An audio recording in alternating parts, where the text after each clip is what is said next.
I still remember the moment I stepped off the bus that day, telling myself over and over, I'm finally going home. I'm finally going back to Emma. My hands were shaking badly as I carried my worn-out bag, and I kept whispering, just stay strong. Just a few more steps, and you'll see her again. The air felt different, like it knew I was no longer the same man who left 3 years ago. The road to my house felt longer than any battlefield I had survived. I kept thinking, she must be waiting for me right now, smiling like she used to when I left. My heart kept repeating her name like a prayer. Emma, Emma, I'm back. I'm finally home. Every step made me more nervous, but I refused to slow down because I wanted that moment of reunion so badly. When I finally reached the gate, I stopped for a second because something inside me felt wrong. I pushed it open slowly and called out, Mom, I'm home. My voice echoed strangely in the silence. No footsteps, no running hug, just emptiness. I swallowed hard and said again, Is anyone here? My mother came out first, and the look on her face immediately made me suspicious. She said, You came back early. I wasn't expecting you today. I frowned and replied, Early? I completed my duty exactly on time. She nodded quickly, but avoided my eyes, saying, Yes, of course, I just mean it was sudden. Her voice didn't feel normal to me at all. I looked around the house and asked immediately, Where's Emma? She knows I'm coming today. My mother hesitated too long before answering, She is not here right now. I laughed a little, trying to ease my tension, and said, Not here? That's impossible. I told her the exact date. My voice got weaker as I spoke. My Uncle Richard appeared at the door, not looking at me properly. I asked him directly, Uncle, tell me what's going on. Why is everyone acting strange? He replied, You're tired from travel. Just rest first. I stepped closer and said, Don't avoid me. I need answers about Emma. His silence made my anxiety worse. I shook my head and said, No, I don't need rest. I need Emma right now. Where is she hiding? My voice rose louder and sharper. The room went completely silent, and I could feel everyone avoiding my eyes. I repeated, Tell me the truth. My mother grabbed my arm and said, Please calm down. You just got back. I pulled away and said, Don't tell me to calm down. I was risking my life for 3 years, and this is what I come back to? My voice cracked with emotion, but I still stood firm. I tried to convince myself everything was normal.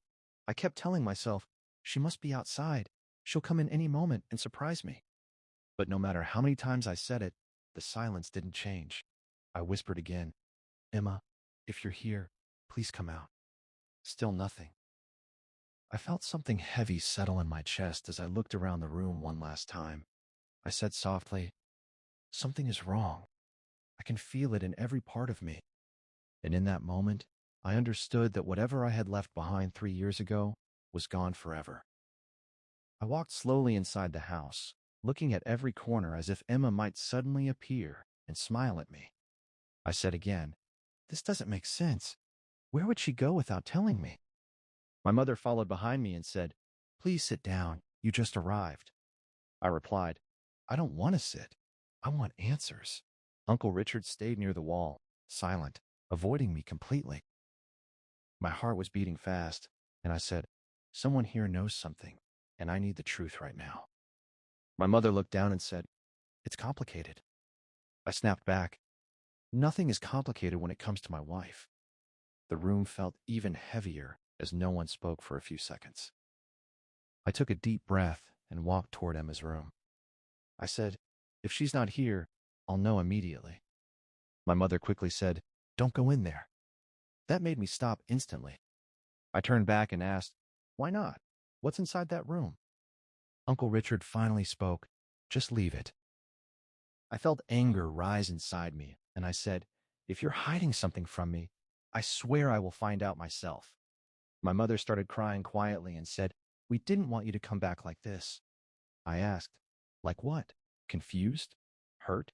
Tell me where Emma is. Uncle Richard finally stepped forward and said, She's not here anymore. I froze and said, What do you mean not here anymore? The silence that followed felt like my entire world breaking apart. I whispered, No, that's not true. My legs felt weak, and I stepped back saying, Emma would never leave without telling me. My voice broke completely, and I looked at everyone, waiting for someone to deny it again, but no one did. I knew my life had truly ended now. I barely slept that night. Every time I closed my eyes, I kept hearing Uncle Richard's voice saying, "She's not here anymore." I sat on the edge of my bed before sunrise, staring at the floor and whispering to myself, Emma would never abandon me. There has to be another explanation. But the fear inside me kept growing stronger. Around noon, I heard a car stop outside the house. My heart immediately raced, and I ran toward the window. The moment I saw Emma step out of the passenger seat, I felt my chest tighten so hard I could barely breathe. I whispered, "She's here. Thank God." I rushed outside before anyone could stop me. "Emma?" I shouted. She froze when she saw me standing there. For 1 second, I expected her to run into my arms, but she didn't move at all. She just stared at me with cold eyes that felt completely unfamiliar. I smiled nervously and walked closer. "I'm finally home," she answered quietly. "Yeah, I know." Her voice sounded distant, almost uncomfortable. I tried to hug her, but she stepped back so fast that my entire body went numb. I looked at her in confusion and asked, "Why are you acting like this?" She crossed her arms and said, "You shouldn't have come without warning." I stared at her. "Without warning? Emma, I told you my return date months ago." She looked away and replied, "Plans change." I couldn't understand what I was hearing. I said softly, "I spent 3 years dreaming about this moment." She stayed silent. The silence hurt more than any insult ever could. Then I noticed the ring on her finger. It sparkled under the sunlight, and my stomach dropped instantly. I grabbed her hand carefully and whispered, "What is this?" She quickly pulled her hand away. "It's just a ring." "That's not our wedding ring," I said. Before she could answer, Uncle Richard walked toward us and interrupted. "You just came back. Don't start creating problems already." I turned toward him angrily. "This has nothing to do with you." He stepped closer to Emma and said, "She doesn't owe you an explanation right now." The way he stood beside her made my skin crawl. I looked back at Emma and asked, "Since when does he speak for you?" Emma sighed heavily. "Please don't make this harder." "Harder?" I shouted. "You're wearing another man's ring and treating me like a stranger?" My mother suddenly appeared near the door and said nervously, "Please lower your voice." I laughed bitterly. No one here wants to tell me the truth. Emma rubbed her forehead and said, "You don't understand anything." "Then explain it to me," I begged. She looked at me for a long moment before saying quietly, "A lot changed while you were gone." I stepped closer again and whispered, "But not us, right?" She didn't answer. That silence broke something inside me. I walked away before she could see tears forming in my eyes. I heard Richard say softly to her, "You shouldn't stress yourself." His voice sounded way too personal, way too comfortable. That night, I couldn't stop thinking about the ring. I sat alone in the kitchen while my mother washed dishes quietly. Finally, I asked, "Mom, what happened to my marriage?" Her hands froze. She whispered, "I can't tell you." I slammed my fist softly against the table. Why is everyone hiding things from me? Tears filled her eyes immediately. She turned away so I wouldn't see her crying, but I already had. I stood up and said gently, "Mom, please, I deserve the truth." She shook her head. "Not tonight." I watched her leave the kitchen while wiping tears from her face. My chest felt painfully tight. I whispered to myself, "Whatever happened here destroyed this family." A few hours later, someone knocked on the front door. I opened it and saw my best friend Jake standing there. The moment he saw me, his expression changed completely. "Man, you really came back." I forced a weak smile. "Good to see you too." He stepped inside and looked around nervously before asking quietly, "Did anyone tell you yet?" My stomach twisted instantly. "Tell me what?" Jake rubbed the back of his neck and said, Maybe I shouldn't be the one saying this. I grabbed his arm firmly. Jake, stop talking in circles. He lowered his voice. Something happened while you were deployed. I already know that, I snapped. Nobody acts normal around me anymore. Jake hesitated for a few seconds before saying, people in town started talking months ago. My heart pounded violently. Talking about who? He looked directly into my eyes and whispered, Emma and Richard. For a second, I honestly couldn't breathe. I stepped backward and laughed nervously. That's impossible. Jake stayed silent. I shook my head repeatedly. No, Emma would never do that to me. Richard is family. Jake looked miserable as he replied. I didn't want to believe it either. I felt anger rising inside me, but fear was even stronger. I whispered, you're wrong. Everyone here is wrong. But deep inside, I already knew the truth was slowly tearing my life apart. I spent the entire next morning trying to convince myself Jake was wrong. I kept pacing around my room whispering, Emma would never betray me. Richard would never destroy this family. But every time I remembered the ring on her finger and the way she avoided my touch, my chest tightened again. By evening, I finally heard voices downstairs. I walked slowly toward the living room, and the moment I stepped inside, I froze. Emma and Richard were sitting together on the couch like a normal couple. My mother stood near the window crying silently. I looked directly at Emma and asked, tell me the truth right now. She lowered her eyes and whispered, please don't make this harder than it already is. I laughed bitterly. Harder? You think this can get harder? Richard stood up and said calmly, sit down so we can talk like adults. I turned toward him immediately. Don't speak to me like we're equals. Emma took a deep breath and finally said the words that destroyed me forever. I'm engaged to Richard. For a second, the room disappeared around me. I honestly felt like the floor vanished beneath my feet. I stared at her, waiting for her to laugh and say it was some terrible joke, but she didn't. I whispered weakly, what did you just say? She forced herself to look at me. I'm marrying Richard. I shook my head slowly. No, you can't be serious. Richard stepped beside her proudly, placing his hand on her shoulder like he belonged there. That single movement made something inside me crack completely. I looked at him with disbelief and asked, how could you do this to me? He answered coldly, life moved on while you were gone. I laughed again, but this time my voice sounded broken. You're my uncle. And I'm also the man who stayed here, he replied. Emma stood up and said softly, please stop. I looked at her with tears burning in my eyes. Stop? Emma, you are my wife.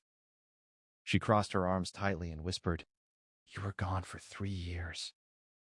I was serving my country, I shouted. Her voice suddenly became sharper, and I was left alone every single day. I stared at her in shock. So this is my fault now? No, she replied quietly, but I needed someone stable. Those words hit me harder than any bullet ever could. Stable? I repeated. I sent you letters every week. I called whenever I could. I survived hell just to come home to you. Emma looked away. Things changed. I felt my hands shaking violently. Did any of my letters even matter to you? She stayed silent. I took a step closer and whispered painfully, I wrote to you every night. I told you how much I missed you. I carried your picture in my pocket through every mission. My voice cracked badly. You promised you'd wait for me. Tears filled her eyes, but she still said nothing. Richard suddenly interrupted again. Dragging this out won't help anyone. I looked at him with pure anger. You stayed close to my wife while I was risking my life overseas. He crossed his arms and replied, she came to me because she was lonely. I felt sick hearing those words. My mother suddenly cried out, please stop fighting. I turned toward her and asked quietly, Mom, you knew about this? She covered her mouth and started sobbing harder. That answer alone destroyed the last hope I had left. I looked around the room and realized everyone already accepted this nightmare except me. Emma stepped toward me carefully. I never wanted to hurt you. I stared at her in disbelief. You're marrying my own uncle. Her voice trembled slightly. I didn't plan for this to happen. But you let it happen, I whispered. Nobody answered. The silence felt unbearable. I could hear my own heartbeat pounding painfully inside my chest. Every memory of Emma suddenly rushed through my mind at once. Our wedding day, her smile when I left for deployment, every promise we made before I boarded that military bus. I remembered writing letters late at night under dim lights while other soldiers slept nearby. I remembered kissing her photo before dangerous missions because believing in her gave me strength. I remembered telling everyone proudly, my wife is waiting for me back home. Now every single memory felt poisoned. I looked at Emma one final time and asked softly, did you ever love me at all? Tears rolled down her face as she whispered, I did. That makes this even worse, I replied. Richard moved closer to her protectively, and that sight completely shattered whatever remained inside me. I realized there was nothing left for me in that room anymore. No marriage. No loyalty. No home. Just betrayal. I wiped my face quickly before anyone could see me breaking apart completely. Then I turned around and walked toward the front door without another word. Behind me, I heard my mother crying loudly and Emma calling my name softly, but I didn't stop walking. Because if I stayed there even 1 second longer, I knew my heart would never survive it. I spent hours walking through empty streets that night, trying to understand how my entire life collapsed in a single conversation. Every memory in my head felt twisted now. Emma's smile, Richard's kindness, even the warmth of my own home suddenly felt fake. When I finally returned near sunrise, the house was completely silent. I stepped inside slowly and found my mother sitting alone at the kitchen table. Her eyes were swollen from crying. The moment she saw me, she whispered, "Thank God you came back."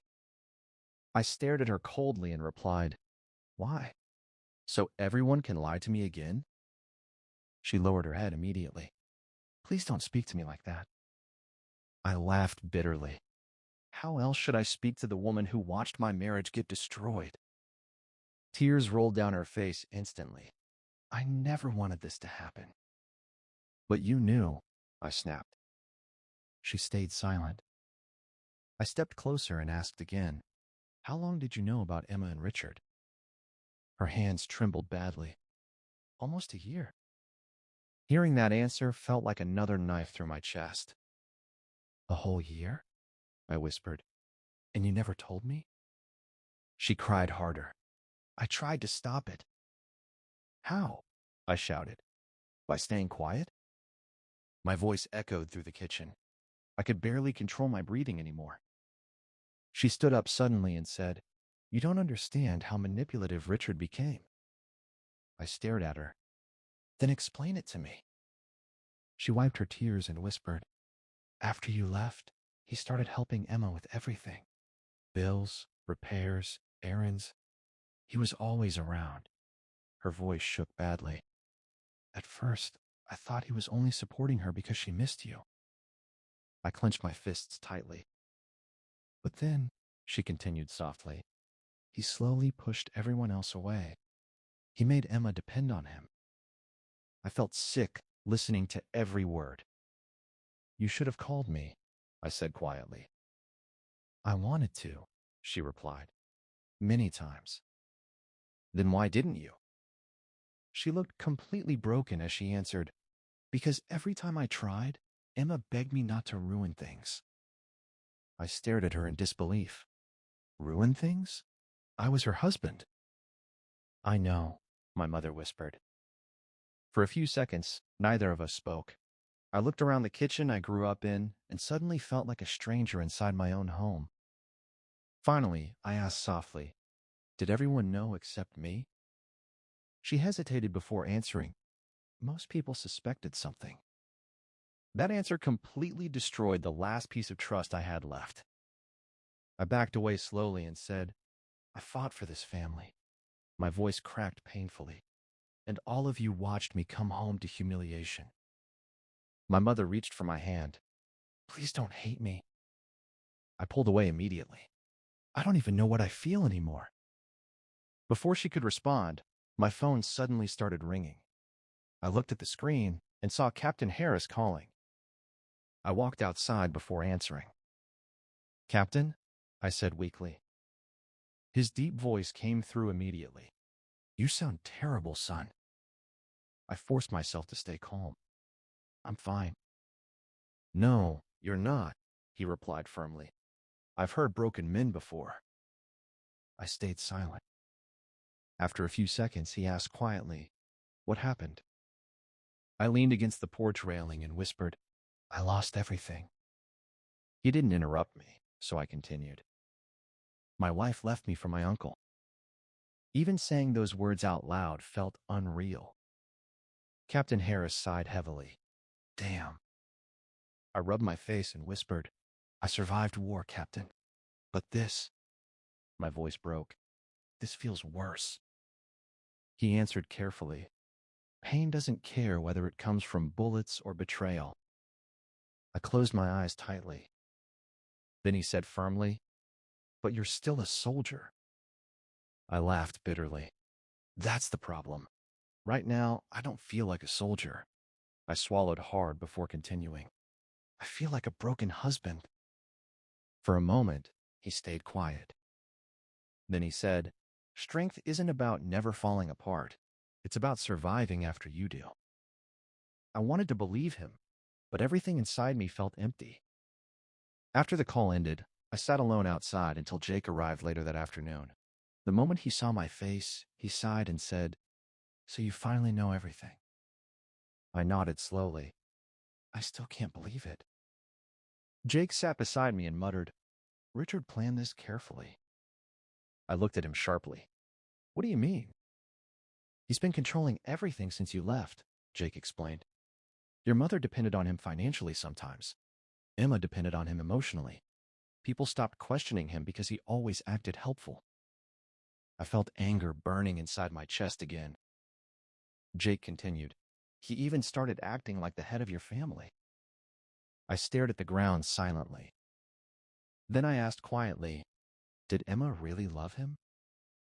Jake hesitated before answering. I think she became emotionally trapped. That doesn't excuse betrayal, I replied coldly. No, Jake admitted. It doesn't. I clenched my fists again as rage slowly replaced the sadness inside me. But mixed with that anger was confusion.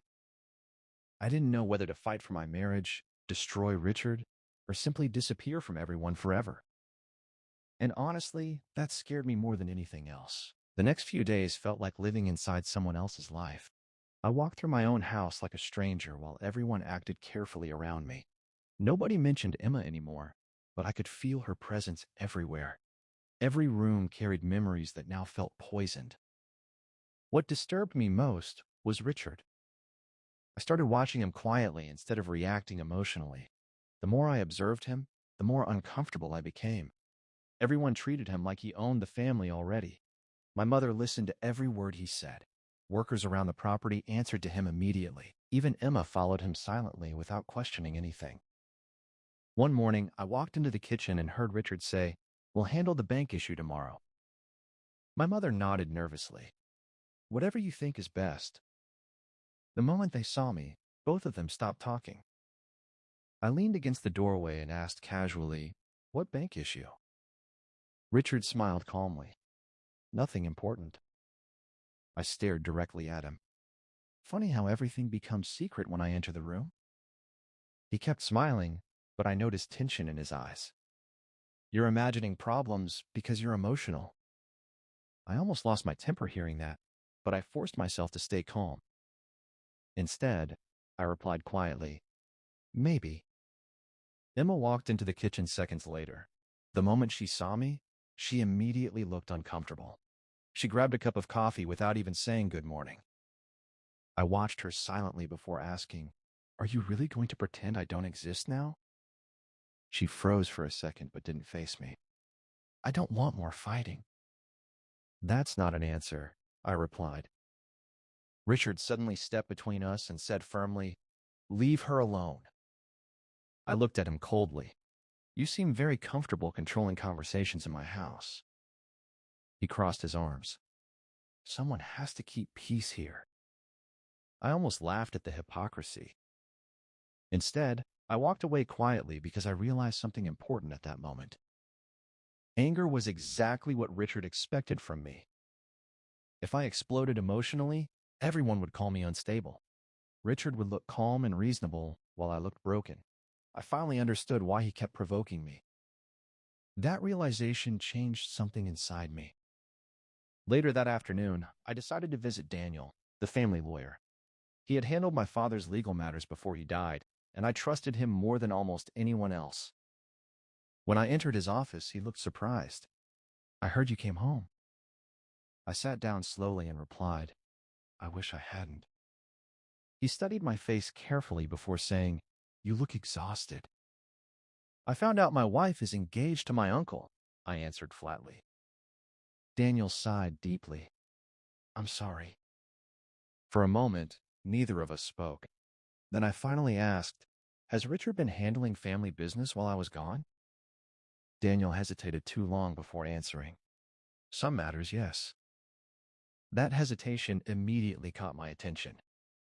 I leaned forward and asked quietly, "What aren't you telling me?" He adjusted his glasses nervously. "There are things I legally shouldn't discuss." My stomach tightened instantly. "Legally?" I repeated. Daniel rubbed his forehead before whispering, "Your father's will was updated recently." I froze completely. "Updated?" He nodded carefully. "Certain property arrangements changed." I stared at him in disbelief. "That's impossible. My father died years ago." Daniel looked uncomfortable. "I'm aware of that." "Then how can his will suddenly change?" He lowered his voice. "That's exactly why you should start paying attention." Every alarm inside my head immediately went off. I asked sharply, "Was Richard involved?" Daniel looked toward the office door before answering carefully, "I didn't say that." "But you're thinking it," I replied. He stayed silent. That silence told me everything. I stood up slowly and whispered, "Something illegal is happening in my family, isn't it?" Daniel avoided my eyes completely. "Be careful who you trust." Those words followed me all the way home. That evening, I sat alone outside when my neighbor Lily approached carefully. She looked nervous the moment she saw me. "Can we talk?" she asked softly. I nodded. "Sure." She sat beside me and whispered, "I didn't know whether I should tell you this." My chest tightened immediately. "Tell me what?" Lily looked around before lowering her voice even more. "I saw Emma and Richard together months ago." I felt my jaw tighten painfully. "How together?" I asked quietly. "They were acting like a couple," she admitted. "At restaurants, stores, even late at night sometimes." I closed my eyes for a second. Lily continued carefully, "People started gossiping long before you came home." I looked at her and asked, "Why didn't anyone tell me?" She looked guilty. "Most people were afraid of Richard." That answer disturbed me deeply. When she left, I stayed outside alone for almost an hour thinking about everything. Emma's betrayal, Richard's control, the strange changes to my father's will. None of this felt accidental anymore. For the first time since returning home, my sadness slowly transformed into something colder and more focused. I finally whispered to myself, "No more emotional reactions." If Richard truly manipulated my family, then shouting wouldn't defeat him. I needed proof. I needed patience. And most importantly, I needed the truth before making my next move. I stopped reacting emotionally after my conversation with Daniel. The pain was still there, but something inside me had changed. Instead of asking why my life collapsed, I started asking how. And every answer seemed to lead back to Richard. For the next few days, I watched him carefully without letting him notice. I paid attention to his phone calls, the documents he carried, and the way everyone obeyed him immediately. The more I observed, the more obvious it became that he wasn't just controlling my family emotionally, he was controlling everything financially too. One afternoon, I noticed him leave the house carrying a black folder. The moment he drove away, I quietly entered his office downstairs. My heart pounded hard as I searched through drawers and cabinets.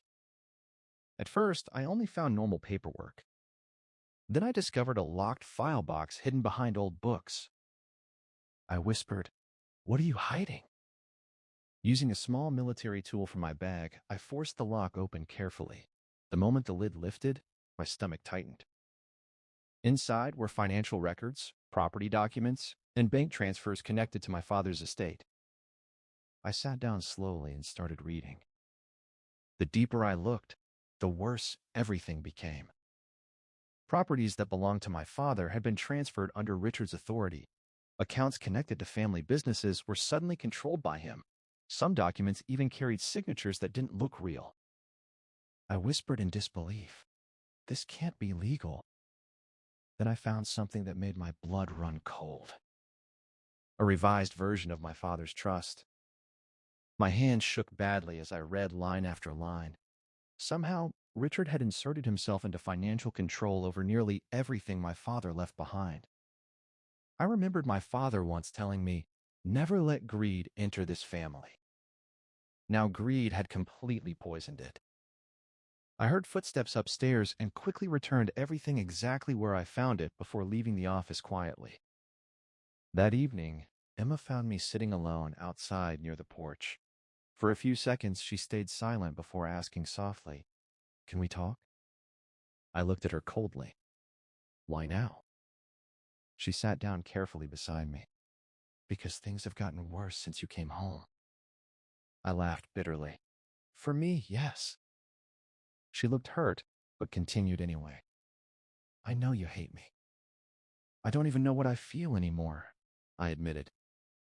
For a while, neither of us spoke. Then she whispered, "Richard helped me when I was struggling." I stared ahead silently while she continued. "After you left, everything became difficult. Bills, stress, loneliness." Her voice trembled slightly. "Your mother depended on Richard a lot, and eventually I did too." I finally looked at her. "So you fell in love with him?" She hesitated before answering, "It wasn't that simple." "Then explain it simply," I replied. Emma wiped tears from her eyes. "At first, he just listened to me. He made me feel safe when I was scared." She swallowed hard. "Then slowly, he became involved in every part of my life." I watched her carefully. "He always knew exactly what to say," she whispered. "If we argued, he blamed your absence. If I felt guilty, he said I deserved happiness." Something suddenly clicked inside my mind. I asked quietly, "Did he ever encourage you to reconnect with me?" She stayed silent too long. That silence gave me my answer. I leaned back slowly and whispered, "This wasn't just betrayal." Emma looked confused. "What?" "This was manipulation," I replied coldly. She immediately shook her head. "No, Richard loves me." "Does he?" I asked. "Or does he love control?" Emma looked shaken hearing those words. I stood up slowly and continued. "He isolated you emotionally while taking over my father's property financially." My voice became sharper. "You think those things happened separately?" She stared at me speechless. For the first time since returning home, I stopped feeling pure heartbreak. Instead, I finally saw the bigger picture clearly.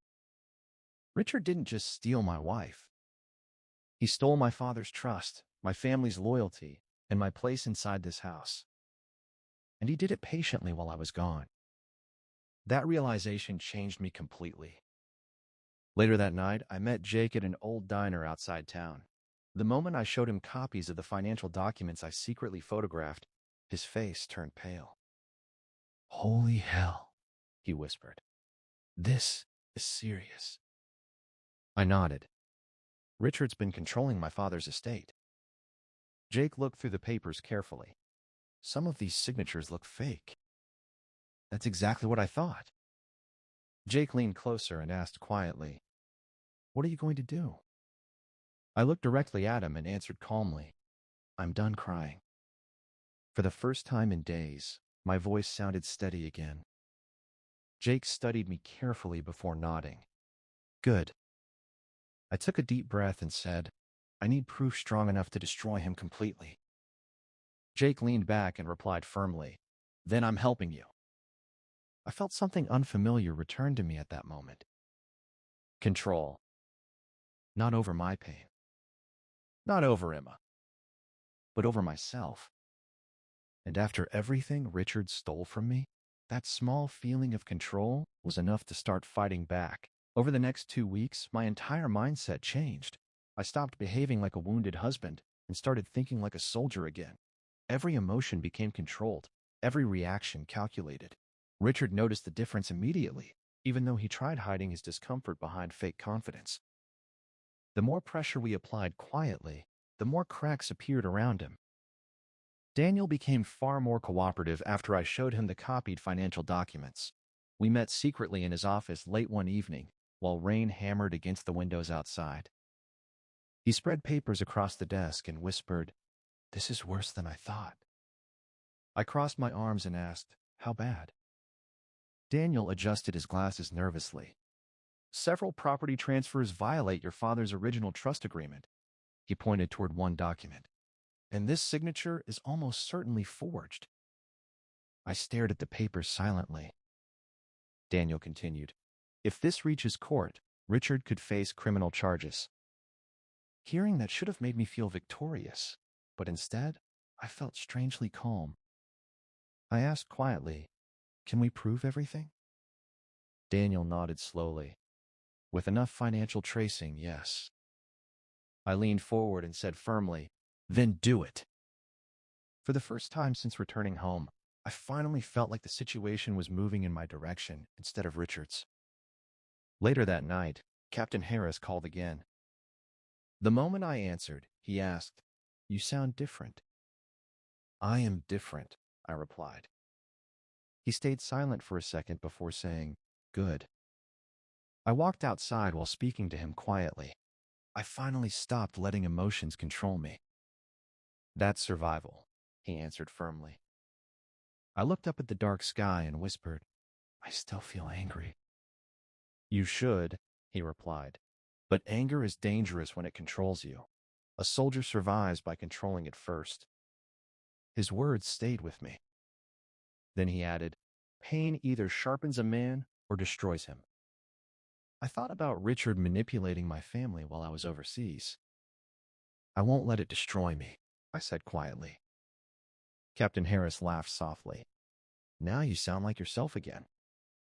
After the call ended, I stood outside for several minutes realizing something important. Richard expected me to collapse emotionally forever. But instead, every betrayal had slowly rebuilt me into someone colder, calmer, and far more dangerous than before. The next morning, I finally confronted Emma again. This time, I wasn't emotional. I found her alone in the living room reading quietly. The moment she saw me, she looked nervous. "We need to talk," I said calmly. She slowly placed the book down. "About what?" "Everything." My calm voice clearly unsettled her more than anger ever had. I sat across from her and said quietly, "I know about the property transfers." Her face immediately lost color.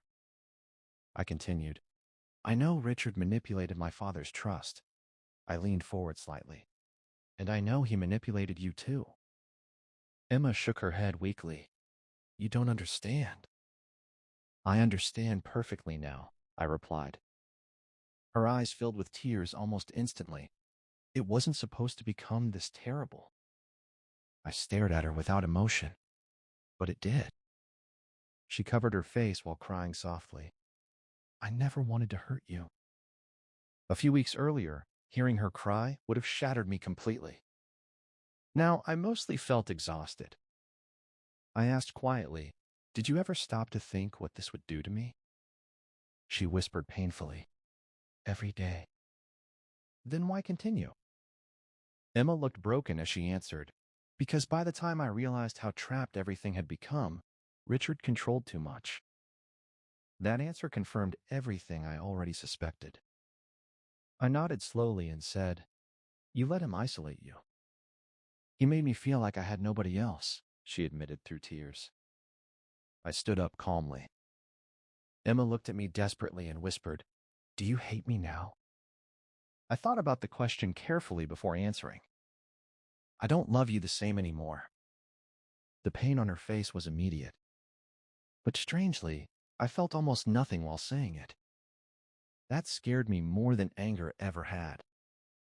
As legal pressure quietly increased, Richard started changing too. His calm confidence slowly disappeared. I noticed him making nervous phone calls late at night. He became irritated whenever Daniel's name was mentioned. Even my mother began questioning him openly. One afternoon during lunch, she suddenly asked him, why are there so many changes involving your brother's estate? Richard froze briefly before replying, I handled things because nobody else could. I calmly added, or because nobody else knew what you were doing. The table went silent instantly. Richard looked directly at me and asked coldly, what exactly are you implying? I held his stare without fear. You already know.